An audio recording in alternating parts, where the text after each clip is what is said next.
Overcome the obsessive, intrusive thoughts about your ex. After a breakup, your mind is hijacked by your ex.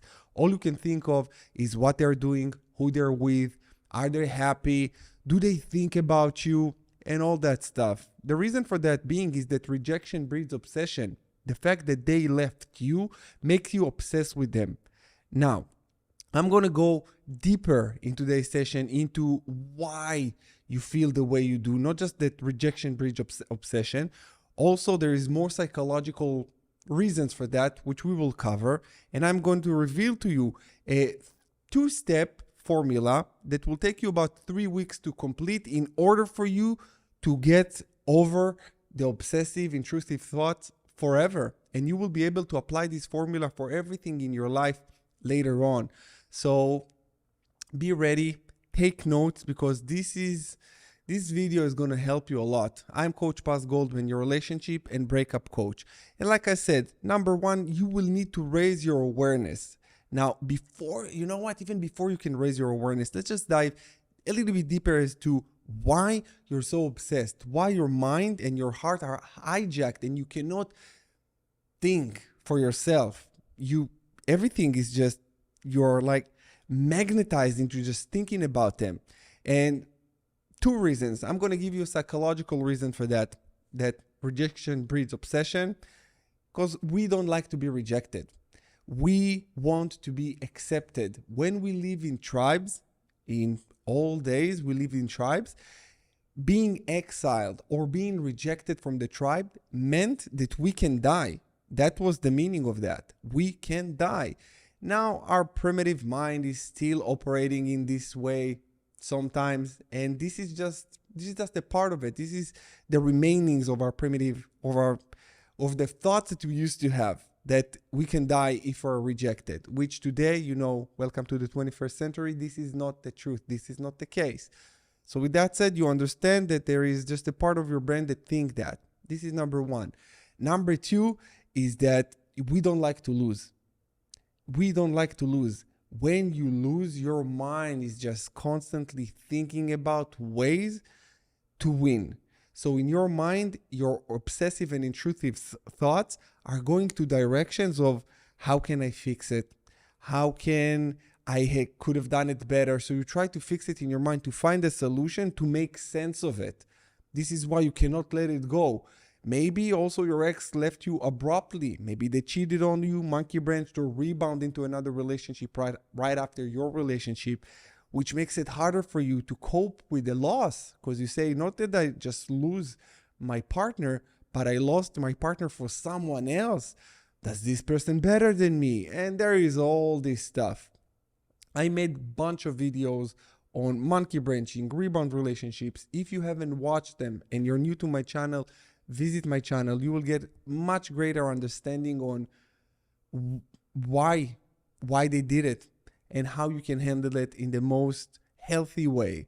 Now, for you to overcome your obsessive and intrusive thoughts, you need to, first of all, the step one is to raising your awareness. This will be also week one. You got to make note of the obsessive and intrusive thoughts. Every time they're coming, every time you're thinking about them, you need to write them down. First things first, note the date and time. Let's say now it's 9:44. I'm just going to give you an example here. Let's write it down. 9:44. Today is September. Excuse my beautiful handwriting. September 25th. So this is what you're writing down. If you do it on your phone, it will be much nicer.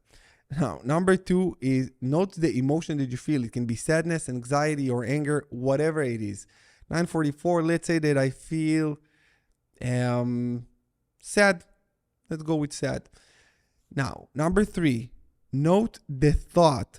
When you write down the thought, don't identify yourself with it.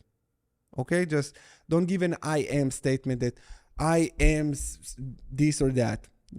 Just the thought. I am having the thought. So you say, I am having the thought. Okay. Now, what thought do you have? I'm having the thought of what they're doing. what my ex is doing. Okay, that's it. Now you're gonna note number 4, the most important one, last but not least. Note the action, what you do or don't do as a result of this situation. So let's say I feel sad. I am having the thought about what my ex might be doing right now, or if she thinks about me.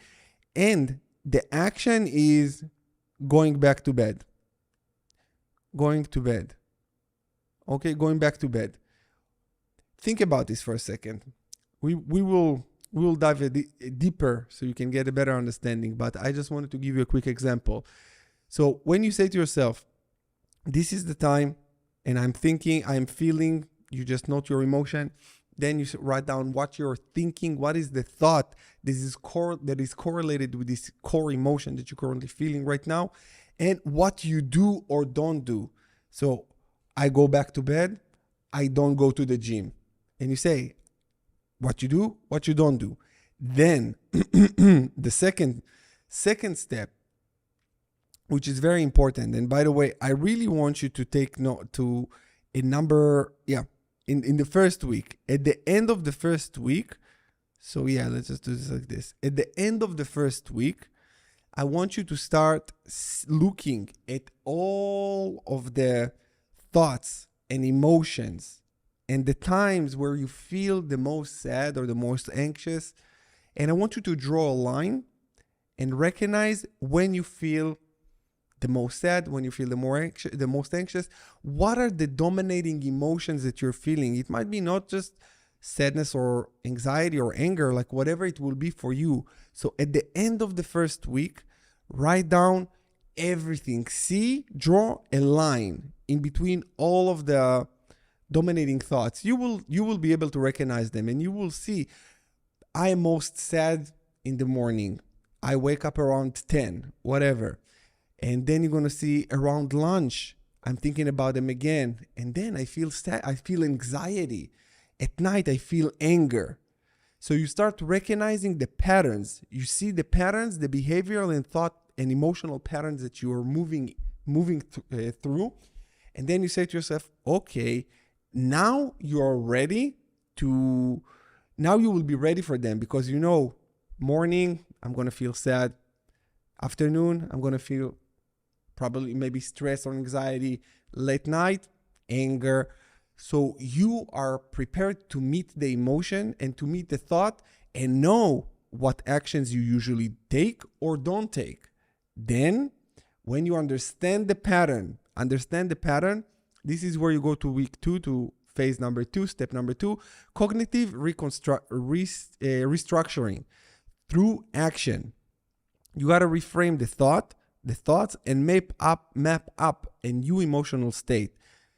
You're going to write down the thoughts that you used to think, the feelings you used to feel, and you reverse them. I want to think about, I don't know, like whatever. Instead of thinking about what your ex is doing, you think about what you are going to do next. For example, what you want to feel, instead of sad, you probably want to feel happy. So you say happy and think about myself. Then you're going to write down what actions you need to take to get you there, because you can't think your way into positive thought. You must act your way there. I'm going to emphasize it again. I'm going to repeat it for the sake of emphasis. You can't think your way into positive thought. You must act your way there. You can't just sit and chant or meditate yourself into positive thought. It will be so hard, especially in your situation. Sometimes when you're more elated and in a better emotional state, you can. But in your specific situation after a breakup, when you're dealing with obsessive, intrusive thoughts, you must act your way into positive thinking. So then you say to yourself, what do I need to do? What is the thing that I need to do? For me, it was a lot of gym. Every time I thought I had this intrusive thought about her, I went to the gym, or I cooked for myself. This is the therapeutic things that I used to do. Or I used to draw just a little bit.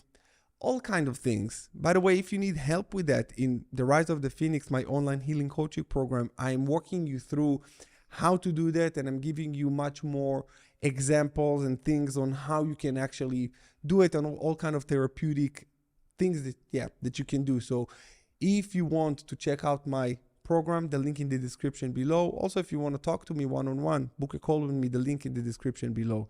And one more thing that I want to say, if you need extra help and you want to join my online healing community for free, it's on Facebook, the Rise of the Phoenix online healing community.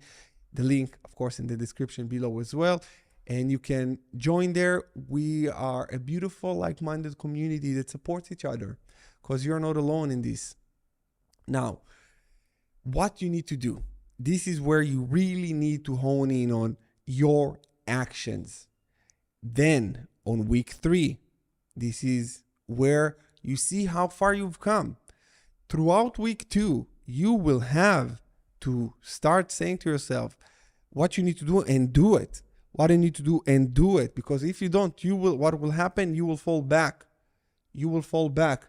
This is why people keep on having intrusive, obsessive thoughts, and they are looping. They are looping.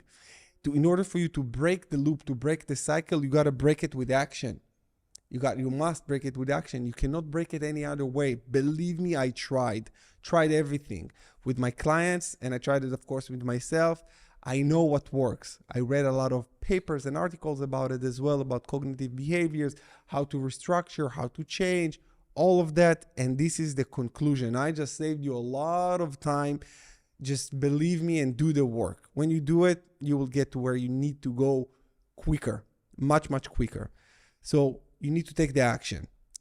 Then on week 3, like I said, you are going to do week 1 again. On week 3, you're going to do week 1 again. You're going to note date and time, and when you have obsessive or intrusive thoughts again, if you have them. That's the thing. If you have them, because I don't think you will have them. If you still do, that's all right. Then you're going to compare week 3 to week 1, and you're going to see how far you've come. This is just rhymed. You're going to compare week 3 to week 1, and you're going to see how far you've come. Exactly. When you do that, then you say, wow, progress. This is a personal development work post-breakup that you must do. Then you're going to build much more self-confidence. Your self-esteem will rise. Everything within you will shine, because you say to yourself, look at this. I was just so magnetized to my ex, and look at me now. You're going to love yourself, because this is the self-work that I'm talking about all the time. Now you know what to do with when you have obsessive, intrusive thoughts. If you need extra help, link in the description below. For everything else that you need, my friend, I'm sending you love and healing, and I will see you again in my next video. Adios.